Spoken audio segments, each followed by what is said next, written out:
ప్రభుత్వ పాఠశాలల అభివృద్ధికి ప్రతి ఒక్కరూ కృషి చేయాలని మంత్రి కోమటిరెడ్డి వెంకటరెడ్డి పిలుపునిచ్చారు.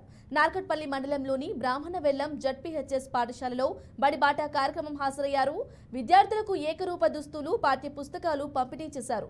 పాఠశాలలోని మూత్రశాలను పరిశీలించారు. ప్రతి ఒక్కరూ తమ పిల్లలను ప్రభుత్వ పాఠశాలలో చదివించాలని కోరారు. పిల్లలను ప్రభుత్వ పాఠశాలలో చేర్పించడం ద్వారా ప్రైవేటు పాఠశాలలు మూతపడతాయన్నారు.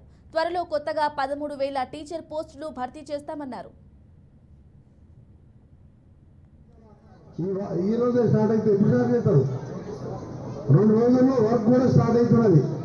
అన్ని విధాలా ప్రాజెక్టు పూర్తి చేయడం కాదు, మన గ్రామాలకు సంబంధించిన అన్ని గ్రామాలకు సంబంధించి కూడా అదే విధంగా అభివృద్ధి చేస్తామని చెప్పి మీకు తెలియజేసుకుంటూ మరొకసారి మా బ్రాహ్మణ వెల్లంలో లీడర్లకు, మా ఊసవ గారికి, మా ఎంపీటీసీ యాదయ్య గారు ఉన్నారు, ఇంకా మా స్వామి గారు, ఇంకా మా పెద్ద పెద్ద లీడర్లు, అందరూ లీడర్లే మా ఊర్లో.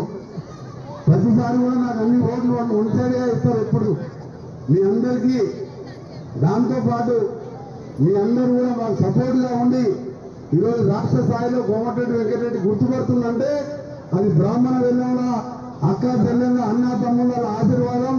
మీ ఎన్నని కూడా మేము మర్చిపోనని చెప్పి ఈ ఊర్లో పుట్టి మీ పేరు కూడా ఎక్కడ చెడ్డ పేరు లేకుండా మీ పేరు